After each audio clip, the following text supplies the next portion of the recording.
सभी भाइयों को नमस्कार। आज का जो वीडियो है बहुत इम्पोर्टेंट है, सबके लिए है, चाहे वो बिजनेसमैन है, चाहे वो नेता है, चाहे अभिनेता है, कोई भी हो, क्योंकि ये है पत्नी की बीमारी के लिए। और पत्नी जो है रीढ़ की हड्डी होती है घर की। जिसकी पत्नी बीमार है समझो पूरा घर बीमार है।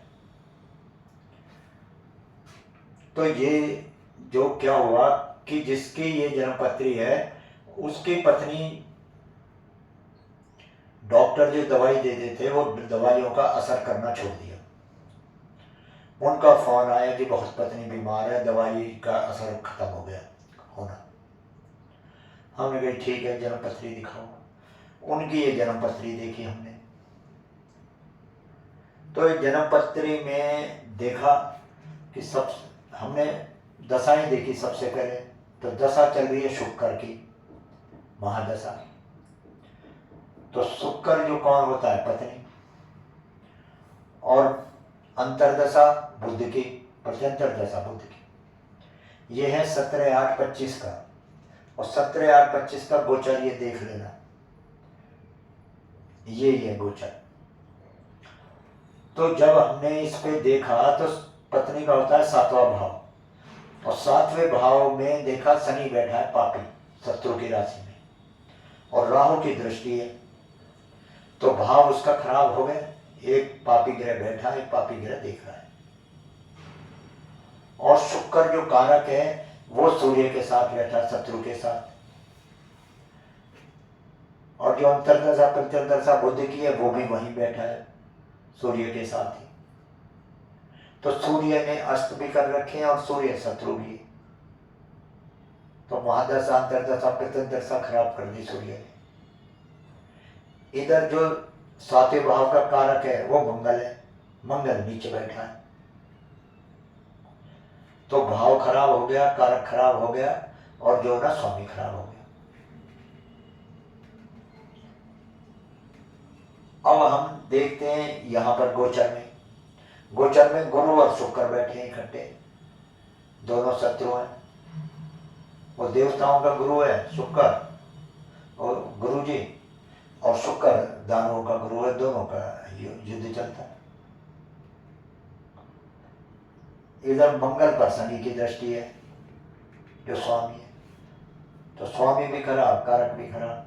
तो गोचर में भी ये दिक्कत है, वहां भी ये दिक्कत है। जब ये दशाएं चलेंगी तो पत्नी बीमार 100% होनी है, चाहे वो प्रधानमंत्री की क्यों ना हो, चाहे राष्ट्रपति की क्यों ना हो, वो तो होनी ही होनी है। ये ज्योतिष का अटल सिद्धांत है। तो अब लेके हमको उपाय बता दिया हमने इनका। उपाय जैसा ही किया है, 1 घंटे बाद ही फोन आ गया। कभी पत्नी कह रही मैं तो बिल्कुल ठीक हूँ, मेरे को दवाई की अब जरूरत ही नहीं है। तो ये जो चमत्कार है हमारा नहीं है, ये ऋषि मुनियों का, भगवान की कृपा है कि करते हो तुम कन्हैया मेरा नाम हो रहा है। जो ऋषि मुनियों की कृपा है, जो उन्होंने फार्मूले बताए हैं वो फार्मूले हम कर रहे हैं। अपने पास, हमारे पास कुछ नहीं है, सब उन्हीं का। तो ये तो योगा। और किसी तरह की कभी कोई समस्याएं हो, किसी को संतान के बारे में हो, ग्रस्त के बारे में हो, कार्य क्षेत्र के बारे में हो, धन के बारे में हो, कोई भी परेशानी हो तो आप हमसे पूछ सकते हैं। तो हम उसका कारण भी बताएंगे, उपाय भी बताएंगे।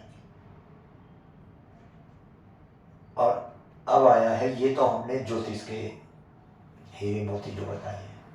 अब मैं बताऊंगा रामायण का। पिछली बार हमने जो बताया था, पुत्र की पहचान और कुपुत्र की पहचान बताई थी। पुत्र की 2 ही पहचान बताई थी।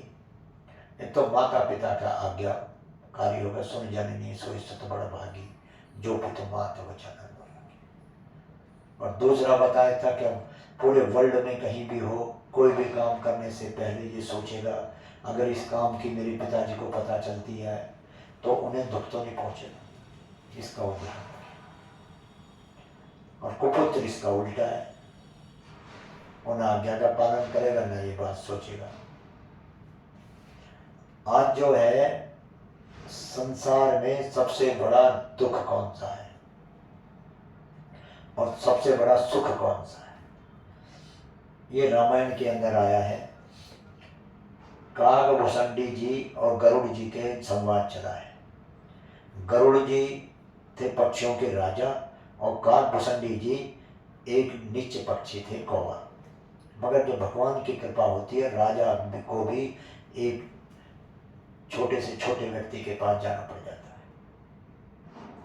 कारण क्या हुआ कि जब राम रावण का युद्ध चल रहा था तो रामचंद्र जी को नागपास में बांध दिया मेघनाथ ने। गरुड़ जी को बुला के लाए हनुमान जी, उन्होंने उनके सांप हटा दिए, रामचंद्र जी ठीक हो गए। और गरुड़ जी को ये भ्रम हो गया कि यार अगर ये रामचंद्र जी भगवान होते तो मेरी क्या जरूरत पड़ती, अपना आप ही हटा लेते। इसी भ्रम के चक्कर में वो नारद जी शिव जी महाराज के के पास गए। तो उन्होंने इनको कागभूषणी जी के पास भेजा कि खग जाने खग ही की भाषा, पक्षी पक्षी की भाषा समझता है।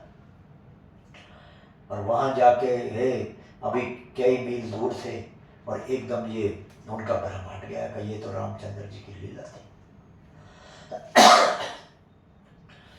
तो जाके कागभूषणी जी के हाथ जोड़े गरुड़ जी ने, कहा जी मेरा जो भ्रम था वो तो यहाँ आने से ही मिट गया। मान लीजिए सब भगवान की कृपा है, हमारा कुछ नहीं है इसमें।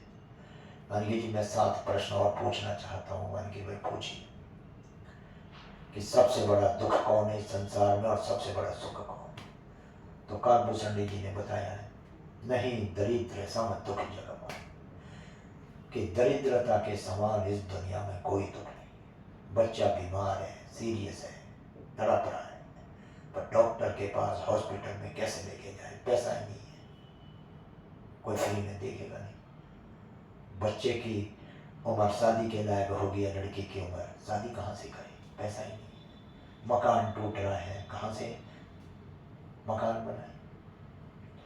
बच्चे की पढ़ाई के लिए पैसे चाहिए, किससे भीख मांगे। तो ये दरिद्रता एक ऐसा है जो दिन रात आदमी को दुखी रखता है। तो सबसे बड़ा दुख है दरिद्रता। जिस पे पैसे हैं 90% परेशानियां वैसी खत्म उसकी।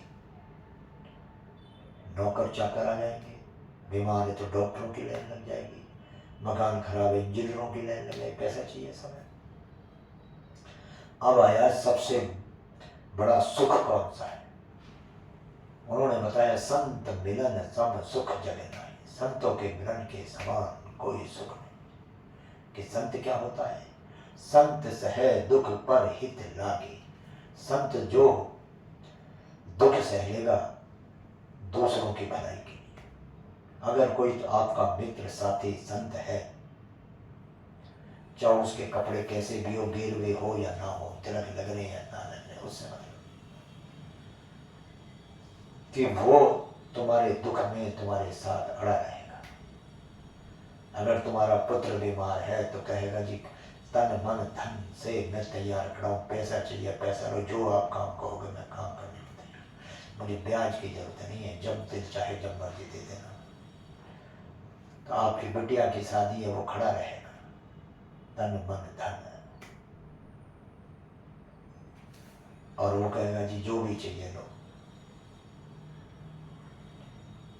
वो असंत की तरह नहीं रहेगा, तुम्हारी प्लॉट पे नजर कहीं से ब्याज पे पैसा दे दो, इसका प्लॉट कब्जा दो, किसी भी तरह वो हानि नहीं देगा तुम्हें, संत की पहचान। तो आप सबका बहुत बहुत धन्यवाद। बड़ी धैर्य से ये वीडियो सुना आपने। आगे भी ऐसे ही ज्योतिष के हीरे मोती और जो रामायण के हीरे मोती वो आपको ऐसे ही बताते रहेंगे। आप हम पे कृपा बनाए रखना, सब आपके ऊपर है सारा, जो कुछ भी है हम आपकी सेवा में रहेंगे। आप हमारा हौसला बढ़ाए रखें, चैनल को सब्सक्राइब करते रहें, लाइक करते रहें और व्यूज़ जो होना इसके बढ़ाते रहें। आपकी ज़िंदगी में ये बहुत काम आएंगे। ये पत्नी आपकी कभी भी बीमार हो सकती है, आपके संबंधियों की भी पत्नी बीमार हो सकती है, दुख और सुख की भी पहचान आप पता चल जाएगी। सबसे बड़ा सुख, सबसे बड़ा दुख। तो चैनल को लाइक कर देना, सब्सक्राइब कर देना, कोई कमेंट सो कमेंट दे देना। मेरा नाम ख्याल बिहारी वशिष्ठा, नोएडा से हूँ मैं। ये मेरा फ़ोन नंबर है 921 338 73 72। आपका